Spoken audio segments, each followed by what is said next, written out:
કેન્દ્રીય ગૃહમંત્રી અમિત શાહ ભૂતથી સંબોધન કરી રહ્યા છે. સીધા ત્યાં જઈશું.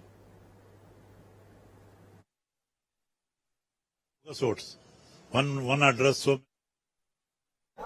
कदम से कदम मिलाकर कच्छ की जनता ने, न केवल जनता ने, यहाँ की वीरांगनाओं ने भी एयरपोर्ट रिपेयर कर हमारे देश को सुरक्षित करने में बहुत बड़ी भूमिका निभाई है. सहस्त्राब्दी का सबसे विकट भूकंप इस धरती ने झेला है. मैं दुनिया में देश में बहुत घूमता हूं. कई भूकंप हुए ऐसी जगहों पर भी गया हूं, मगर सब जगह 3 दशक, 4 दशक, 5 दशक के बाद भी भूकंप के अवशेष मिलते हैं. और मैं आज गर्व के साथ कहना मांगता हूं कि हमारे कच्छ की जनता और कच्छी भाइयों के परिश्रम के कारण कच्छ न केवल भूकंप से उभरा है, भूकंप पे पहले था, इसके 100 गुना अधिक सुंदर और विकसित हुआ है. एक कच्छियों की जिजीविसा का एक बहुत बड़ा उदाहरण है. मित्रों, आज महान स्वतंत्रता सेनानी हरे कृष्ण मेहताब जी, परमवीर चक्र जदुनाथ सिंह जी और भारत रत्न सीवी रमन जी की स्मृति दिन है, जन्मदिन भी है. तो ये सभी महानुभावों को मैं आज प्रणाम करना चाहता हूं. आज हमारे जवानों को साहस, शौर्य और पराक्रम करने के लिए एक पुलिस मेडल फॉर गैलेंट्री, मरण उपरांत 8 president police medal for service और इसके साथ general Chaudhary trophy, Maharana Pratap trophy और अश्विनी कुमार ट्रॉफी भी प्रदान की गई है. ये हमारे बल के जवानों के वीरता, शौर्य और साहस को एक्नॉलेज करने की एक प्रक्रिया है. आज यहाँ पर बल के हीरक जयंती समारोह की स्मृति में एक डाक टिकट भी जारी किया गया है और डाक टिकट सुवर्णमयी 60 वर्ष के कार्यकाल को सदियों तक देश की स्मृति में रखेगा. मित्रों, जब से बल की स्थापना हुई तब से 1965 1 दिसंबर से हमने देखा है कि धीरे धीरे कर ये बल सभी ऊंचाइयों को प्राप्त करने में सफल रहा है. हमारे सभी सीएपीएफ में एकमात्र बल ऐसा है, बीएसएफ, जो थल, नभ और जल तीनों क्षेत्रों में, तीनों सीमाओं में देश की सुरक्षा को समर्पित रहता है. हमारे देश की वायु सीमाएं हो, चाहे दुर्गम से दुर्गम भूमि सीमा हो और चाहे अनेक प्रकार की बाधाओं के बीच में जल सीमा हो, तीनों की सुरक्षा में बीएसएफ के जवान लगे रहते हैं. मुझे तो आश्चर्य होता है कि एक बल के जवान कश्मीर की ठंड में भी आपको 24 घंटा देश की सुरक्षा करते हुए दिखाई पड़ते हैं. कहीं सुंदरवन में जबरदस्त तकलीफ दे जल सीमा का सुरक्षा करते हुए दिखाई पड़ते हैं और कहीं राजस्थान और कच्छ के रेगिस्तान में भी हमारी भूमि सीमा की सुरक्षा करते हुए दिखाई पड़ते हैं. ये विविधताओं को और कुदरत की अनेक विषमताओं को आपने जिस बहादुरी से अपने आप में समाहित कर एक ही लक्ष्य भारत की सीमा की सुरक्षा करना, इसको प्राप्त किया है, इस सच अर्थ में काबिले तारीफ है. मित्रों, बीएसएफ आज 193 बटालियन और 2,76,000 से अधिक बल संख्या के साथ उपलब्ध है. आज पाकिस्तान से लगी 2289 किलोमीटर से अधिक और बांग्लादेश से लगी 4095 किलोमीटर से अधिक लंबी सीमा की सुरक्षा और निगरानी दोनों काम बीएसएफ कर रहा है। मित्रों, आज बल के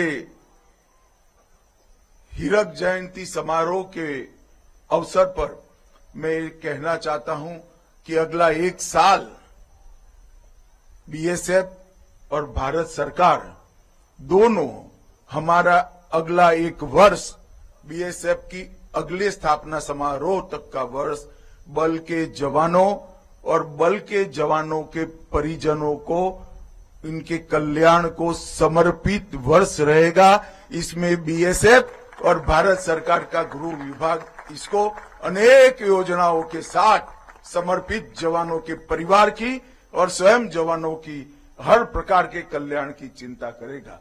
इसके साथ साथ एक और उद्देश्य भी गृह विभाग ने तय किया है कि बल का अगला वर्ष, अगले स्थापना दिन तक बल को आधुनिकीकरण के सभी आयामों में से युक्त कर 5 साल में बल को विश्व का सबसे आधुनिक और सबसे पैनी आक्रमण क्षमता वाला हमारा बॉर्डर सिक्योरिटी फोर्स बनाएंगे। ये भी संकल्प गृह मंत्रालय ने लिया है।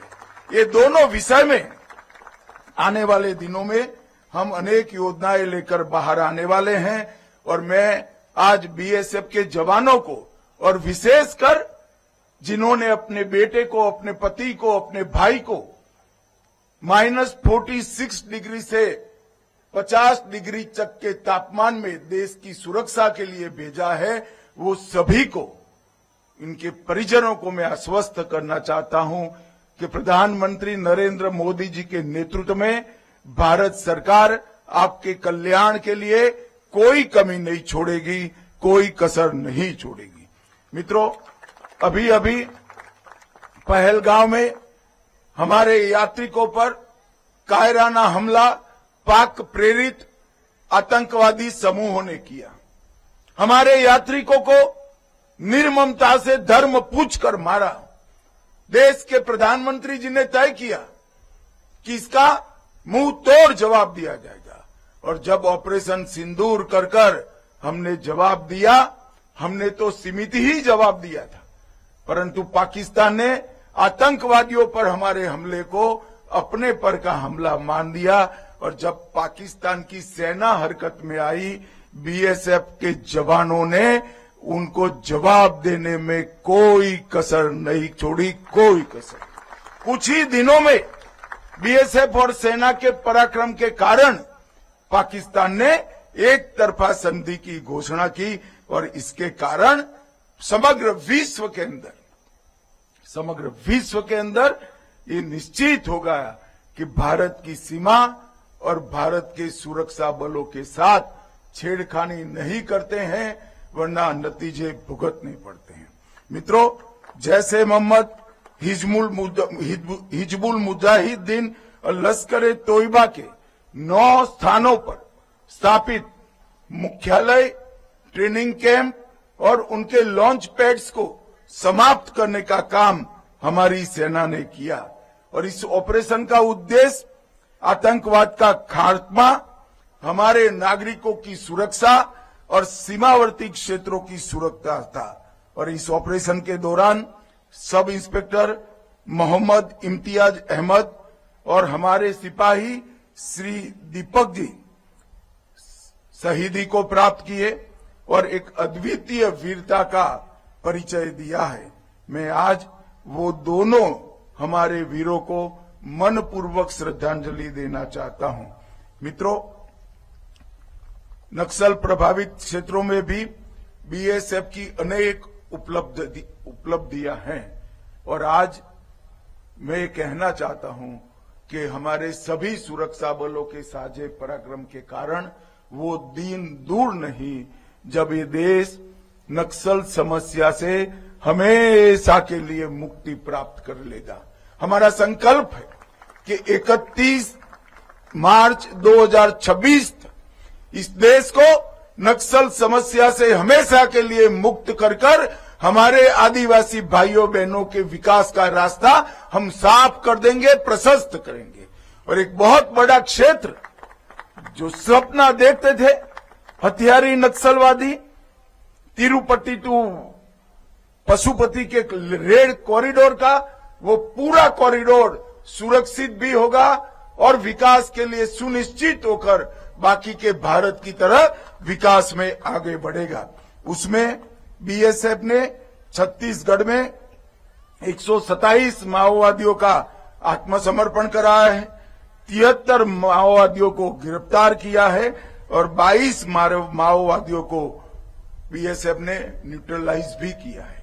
बीएसएफ ने नारकोटिक्स की देश में घुसपैठ के खिलाफ भी ढेर सारे अभियान चलाए हैं और बहुत बड़ी सफलता हासिल की है।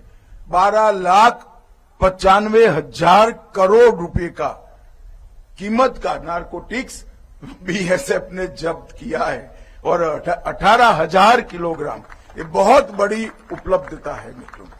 मगर आज बीएसएफ देश की सभी सीमाओं पर घुसपैठ को रोकने में लगी है और घुसपैठ को रोकना न केवल देश की सुरक्षा के लिए जरूरी है, देश की लोकतांत्रिक व्यवस्था को प्रदूषित होने से बचाने के लिए भी घुसपैठ को रोकना जरूरी है। मगर दुर्भाग्य की बात है, कुछ राजनीतिक दल एक घुसपैठिया हटाओ का जो अभियान है इसको निर्बल करने में लगे हैं और वो राजनीतिक दल चुनाव आयोग द्वारा जो एसआईआर की प्रक्रिया चल रही है, मतदाता सूची का शुद्धिकरण जो चल रहा है, इसका खिलाफत कर रहे हैं। मैं आज इस हीरक जयंती समारोह में बहुत स्पष्ट करना चाहता हूं कि हम इस देश में से एक एक घुसपैठिए को चुन चुन कर बाहर निकालेंगे। 234 वीरता के लिए राष्ट्रपति पुलिस पदक, 58 सेना मेडल, 13 विशिष्ट सेवा मेडल और 1038 वीरता के लिए पुलिस पदक प्राप्त हुए। यही बताता है कि जहां तक समर्पण का सवाल है, जहां तक वीरता का सवाल है, अद्भुत साहस का सवाल है, बीएसएफ का जवान किसी से पीछे नहीं। देश की सीमा सुरक्षा, दरियाई सीमा को सुरक्षित करने के लिए देश की पहली नेशनल कोस्टल पुलिस एकेडमी की स्थापना हमने गुजरात के ही ओखा में की है और वो पूरा इसका काम बीएसएफ ही देख रहा है। मुझे विश्वास है कि आने वाले दिनों में बीएसएफ के जवान इसको देश की सभी मरीन पुलिस फोर्स को ट्रेन कर देश की मरीन सुरक्षा व्यवस्था को सुनिश्चित करने में फायदा मिलेगा, ऐसा मेरा विश्वास है।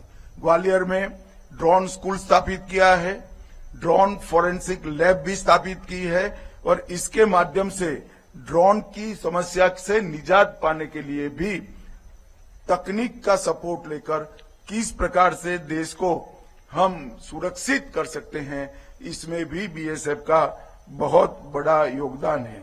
मित्रों, मैं अंत में इतना ही कहना चाहता हूं, सैनिकों के कल्याण के लिए 3 समस्याएं थी: स्वास्थ्य सेवाएं, हाउसिंग सेटिस्फेक्शन रेशियो और ड्यूटी के ज्यादा घंटे। ये तीनों के लिए हमने कई सारे इनिशिएटिव लिए हैं, मगर बीएसएफ के लिए मैं आपके सामने फिर से एक बार इसकी पुनरोक्ति करना चाहता हूं कि अगला 1 साल बीएसएफ के आधुनिकीकरण को समर्पित होगा। अगला 1 साल बीएसएफ के जवान और बीएसएफ के जवानों को, परिजनों के कल्याण को समर्पित होगा और मैं पूरे देश की ओर से आप सभी को इस उत्कृष्ट 60 साल के प्रदर्शन के लिए मनपूर्वक प्रणाम कर आपकी सेवाओं को एक्नॉलेज करना चाहता हूं। मित्रों, आप डटे हैं, इसलिए देश की जनता निश्चिंत होकर अपने घरों में सो रही है। आप डटे हैं, इसलिए हमारे वैज्ञानिक नई नई शोध कर रहे हैं। आप डटे हैं, इसीलिए हमारे मजदूर निश्चिंत होकर काम कर रहे हैं। आप डटे हैं, इसलिए हमारा किसान न केवल देश दुनिया के कई देशों का अन्न का भंडार भरने का काम कर रहे हैं। अनेक अनेक शुभकामनाओं समग्र बीएसएफ परिवारों को